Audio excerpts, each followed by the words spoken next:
वृंदावन बिहारी लाल की जय। बोलो शंकर भगवान की जय। नमः पार्वती पते हर हर हर महादेव शंभो। हम लोग श्रवण कर रहे हैं श्री शिव महापुराण के पावन प्रसंग। ब्रह्मा जी कहने लगे कि नारद जी,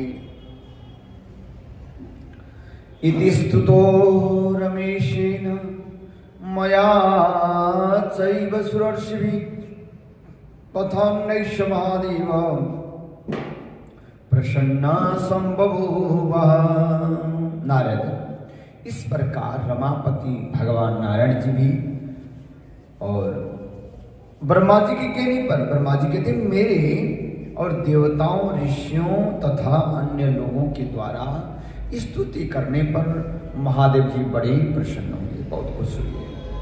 तब वो शंभु कृपा दृष्टि से सभी ऋषियों एवं देवताओं को देखकर तथा ब्रह्मा जी और श्री विष्णु भगवान जी का समाधान करके दक्ष से कहने लगे। दक्ष महाराज जी को लगा दिया बकरे का सिर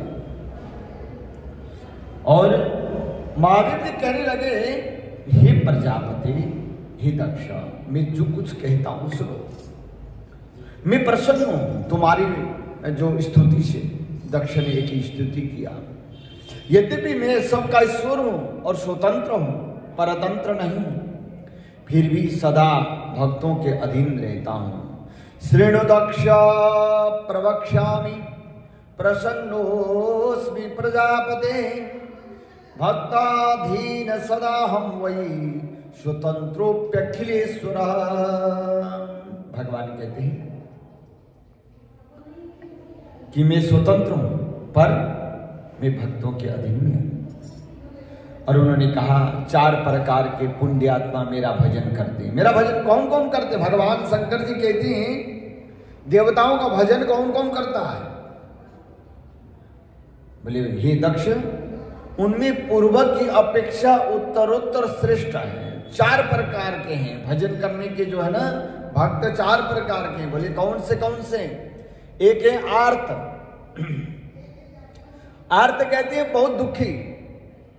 दुख में सुमिरन सब करे, सुख में करे न कोई, जो सुख में सुमिरन करे दुख काहे कोई। दुखी होकर के भगवान का भजन करते, प्रभु मेरा कष्ट दूर करना, मैं बहुत संकट में हूं, भगवान से प्रार्थना करते हैं।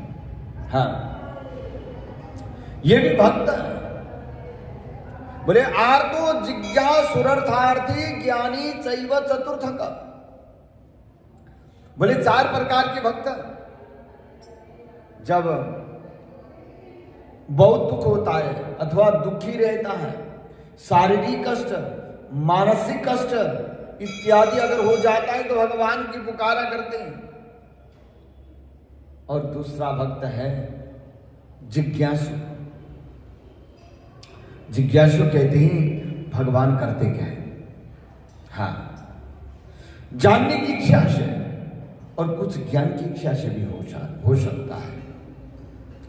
और अथवा जिज्ञासु होता है जानने की इच्छा से। भजन करने से क्या होता है, एक बार भजन करके देखें, एक बार मंदिर जाकर के देखते हैं, एक बार तीर्थों में जाके देखते हैं, एक बार भगवान का अभिषेक करा के भी देखते हैं क्या होता है।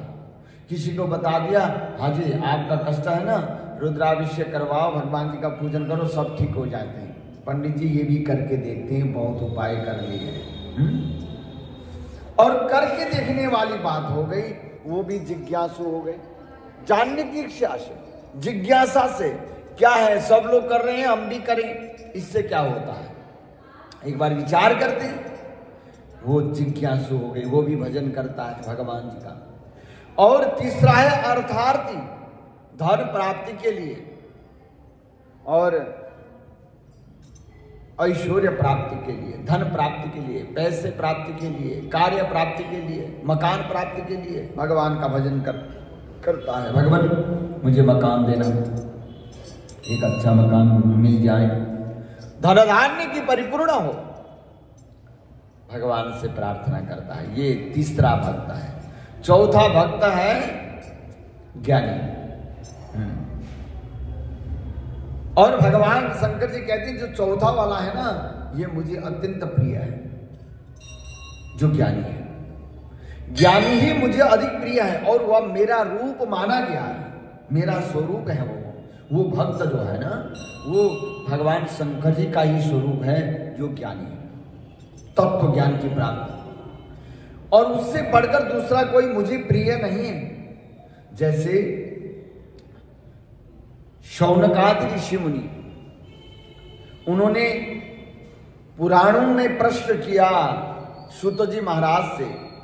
अब यह प्रश्न जब किया, कथा कहने वाले और सुनने वाले दोनों ज्ञानी हैं। शौनकादि ऋषि मुनियों ने अपने को बिल्कुल कुछ पता ही नहीं है, इसलिए पूछ रहे हैं, ऐसा नहीं है। उन्होंने क्यों पूछा? क्योंकि जो ज्ञानी भगवान का भक्त होता है, जो ज्ञानी होता है, वो भगवान की गुणगान बार बार सुनने की इच्छा करता है, वो ज्ञानी। और जितना भी भगवान का भजन सुनता है उतना खुश होता रहता है, उतना खुश होता रहता है। उसकी बार बार इच्छा होती है कि भगवान का जो गुणगान सुनता ही रहूं, भगवान के भजन में सुनता रहूं। पर उसको पता ही नहीं है कुछ भी, इसलिए सुन रहा है, ऐसा नहीं है, जानकारी है पूरा।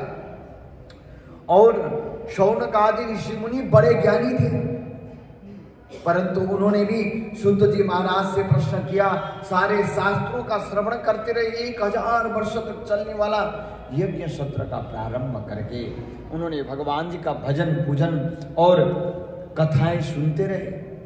हाँ, बोले अल्प बुद्धि वाले ही ज्ञान के बिना मुझे प्राप्त करने का प्रयत्न करते हैं। भगवान शंकर जी कहते हैं जो अल्प ज्ञान है, थोड़ा ज्ञान है, वो क्या करते हैं?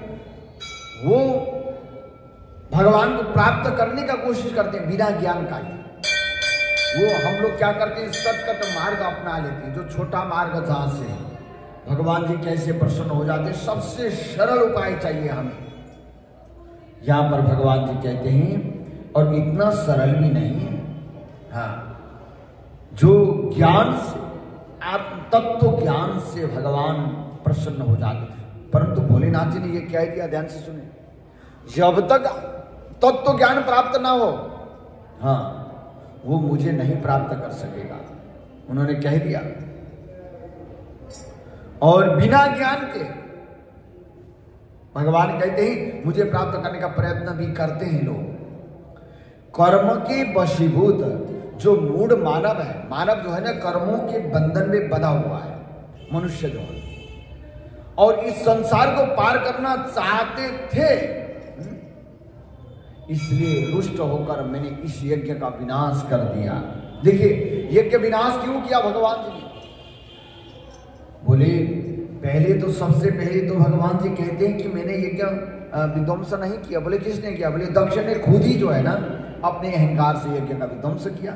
जहां अहंकार होता है वहां यज्ञ नहीं होता, जहां यज्ञ होता है वहां अहंकार नहीं होता, जहां दान होता है वहां अहंकार नहीं होता, जहां अहंकार होता है वो दान ही नहीं है। बोले इसलिए वो तो उसने अपने अहंकार के कारण से ही अपना यज्ञ को नष्ट किया।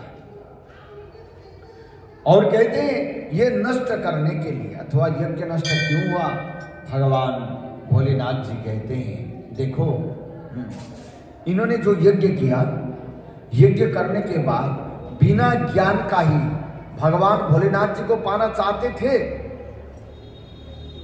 केवल भजन करके, केवल थोड़ी सी पूजा करके हम लोग क्या करते हैं कि एक लोटा जल ले गए, भगवान शंकर जी को चढ़ा दिया, 2 मकान बन जाए, 1 गाड़ी भी बन जाए, है ना? पर बड़े सस्ते हम निपट जाते हैं, सस्ते आराम से। बोले उन्होंने यही कहा, जो यज्ञ हुआ, यज्ञ में भगवान जी का छोटा सा भजन करके और परमात्मा को पाना चाहते थे, इसलिए ये यज्ञ विनाश हुआ। और उसमें भी अहंकार भरा हुआ यज्ञ और अहम से भरा हुआ यज्ञ। बोले हमने यज्ञ किया, ये नाम कमाने के लिए जो यज्ञ किया है उस यज्ञ का कोई भी फल प्राप्त नहीं होता। बोलो शंकर भगवान की। और कर्म की वशीभूत मूढ़ मानव जो है न वेदों से, न यज्ञों से, न दान से और न तपस्या से ही भगवान को प्राप्त कर सकते हैं। इनसे प्राप्त नहीं कर सकते। बोले कैसे प्राप्त होते हैं भगवान? न वेदैश्च न यज्ञैश्च न दानैस्तपसा क्वचित् न शक्नुवन्ति मां प्राप्तुं मूढ़ा कर्मवशा नरः केवलं कर्मणा त्वं स्म संसारं तर्तुमिच्छसि। कहते हैं आप केवल कर्म के द्वारा ही इस संसार को पार करना चाहते थे, दक्ष को कहा भगवान ने। इसलिए रुष्ट होकर यह यज्ञ का विनाश कर दिया है। दक्ष आज से और आप भी बुद्धि के द्वारा मुझे परमेश्वर मानकर ज्ञान का आश्रय लेते हुए सावधान होकर कर्म कीजिए।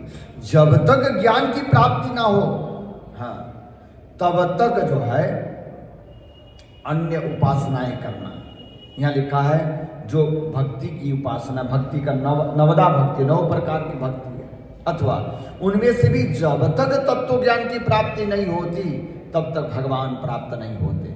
हाँ, तो इसलिए ज्ञान से ही, ज्ञान मार्ग से ही भक्ति, ज्ञान और वैराग्य, ये तीनों मार्ग हैं भगवान को प्राप्त करने का।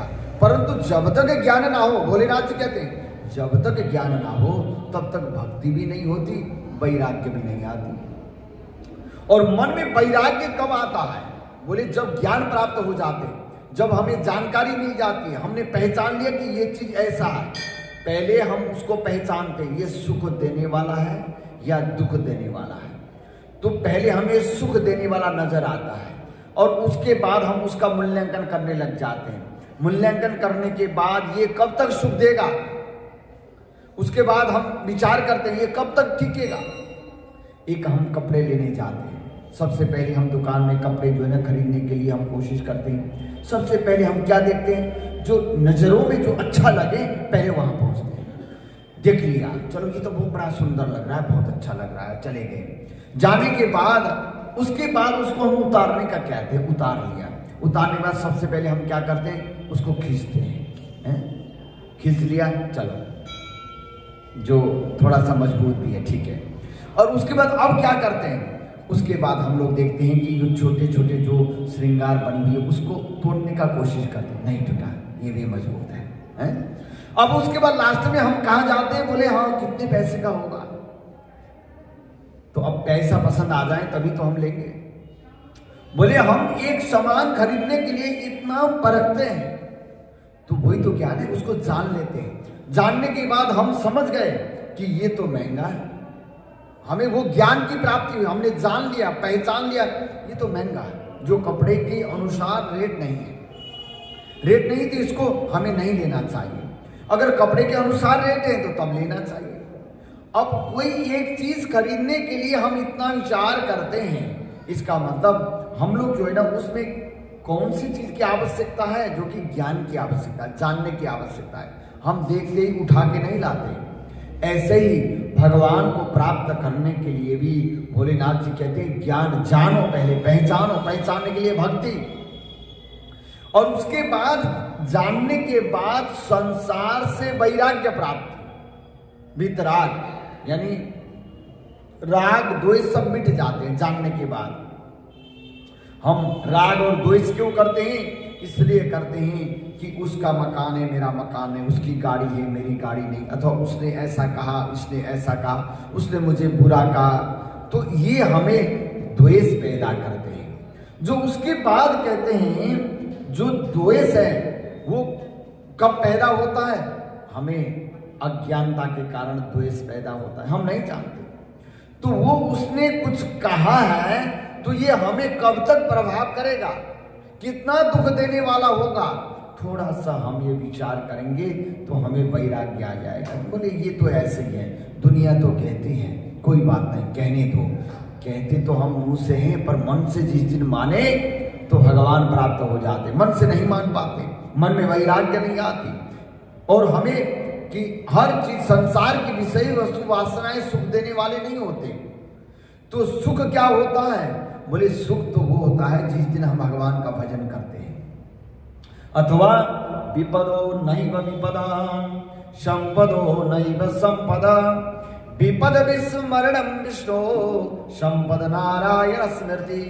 जिसको हम दुख कहते हैं वह वास्तव में दुख नहीं है, जिसको हम सुख कहते हैं वो वास्तव में सुख नहीं है।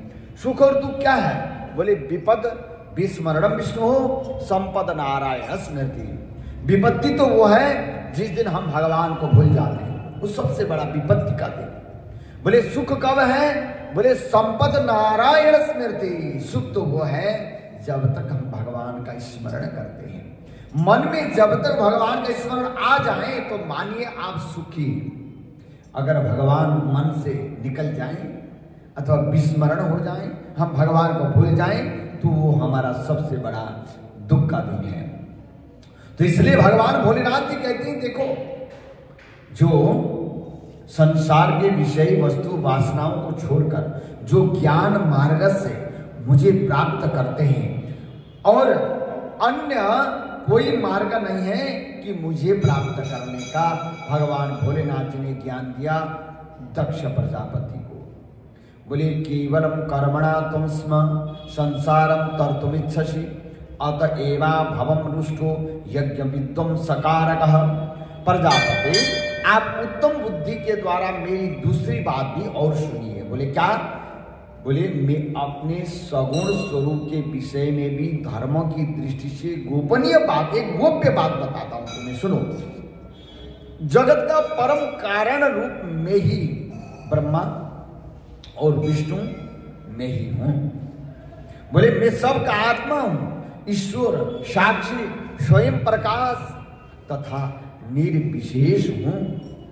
भोलेनाथ जी कहते हैं मुने अपनी त्रिगुणात्मिक माया में प्रवेश करके मैं ही जगत का सृजन करता हूं, पालन करता हूं, संहार करता हूं, और क्रियाओं के अनुरूप ब्रह्मा विष्णु और रुद्र नामों को धारण करता हूं। तो भगवान भोलेनाथ जी ने कहा, बोले उस अद्वितीय भेद रहित निर्भेद केवल विशुद्ध मुझ पर ब्रह्म परमात्मा में अपनी पुरुष ही ब्रह्म ईश्वर तथा अन्य समस्त जीवों को भिन्न रूप से देखता है। स्वरूप फरक फरक दिखता है। हाँ, जैसे मनुष्य अपने सिर, हाथ आदि अंगों में ये मुझसे अलग है, ऐसी परकीय बुद्धि कभी नहीं करता, उसी तरह मेरा भक्त सभी प्राणियों में भेद बुद्धि नहीं रखता। जैसे हम ये सिर किसका है? बोले हम कहते हैं मेरा है, कोई भी कहते हैं ये हाथ किसका? मेरा है। पैर किसका? मेरा है। मैं से अलग नहीं होने देते। परंतु उसी प्रकार से भगवान भोलेनाथ जी कहते हैं सारा जीव भी ऐसे ही है, चराचर जगत ही मेरा है अथवा मैं ही हूं, उसमें भगवान भोलेनाथ जी कहते हैं हे दक्ष, सभी प्राणियों के आत्मा स्वरूप तथा एक ही भाव वाले ब्रह्मा विष्णु और शिव जी, इन तीनों देवता में जो भेद नहीं देखता वही शांति प्राप्त करता है अथवा वही ज्ञानी है। हाँ, चार प्रकार की भक्त बताए गए हैं, एक दुखी, एक धन चाहने वाला, एक ज्ञान चाहने वाला। तो चार प्रकार की जो भक्त बताए गए हैं। धन चाहने वाला हो गया, कृतार्थी, अर्थार्थी अथवा धन चाहने वाला हो गया, और एक होता है जानने की इच्छा करने वाला, जिज्ञासु। चार प्रकार के भक्त होते हैं। अब हम लोग जो है ना, हम कौन सा भक्त बनना चाहते हैं कि आके भगवान को, माता रानी को प्रार्थना करते हैं कि हमें ये चाहिए वो चाहिए, ये जो है ना ये कामार्थी हो गए। और हमें अर्थार्थी भी नहीं अच्छा लगता। भगवान भोलेनाथ जी कहते हैं हमें तो जो ज्ञानी है वही अच्छा लगता है। जो ज्ञानी भक्त है वो भगवान का ही स्वरूप है। और मुझ में परायण होकर जो बुद्धिमान मनुष्य सभी देवताओं की पूजा करता है उसे इस प्रकार का ज्ञान हो जाता है जिससे उसकी शाश्वती मुक्ति हो जाती है। विधाता की भक्ति के बिना विष्णु की भक्ति नहीं हो सकती और विष्णु की भक्ति के बिना शिव भक्ति कभी नहीं हो सकती। ऐसा कहकर कृपालु सबके स्वामी परमेश्वर शिव सबको सुनाते हुए फिर कुछ कहने लगे, यदि कोई विष्णु भक्त मेरी निंदा करेगा और मेरा भक्त विष्णु की निंदा करेगा तो आपको दिए हुए समस्त श्राप उन्हीं दोनों को प्राप्त होंगे और निश्चय ही उन्हें तत्व ज्ञान की प्राप्ति नहीं हो सकती। भगवान भोलेनाथ जी और नारायण जी में भेद नहीं रखना चाहिए। जो भेद रखता है वो पशु बुद्धि है। हाँ, और भगवान महेश्वर की सुखकर वचनों को सुनने के बाद वहां उपस्थित सभी देवता मुनि आदि अत्यंत खुश हो गए। शिव को अखिलेश्वर मानकर दक्ष कुटुंब सहित प्रसन्नता पूर्वक शिव भक्ति में तत्पर हो गए और वह देवता आदि भी शिव भक्ति परायण हो गए।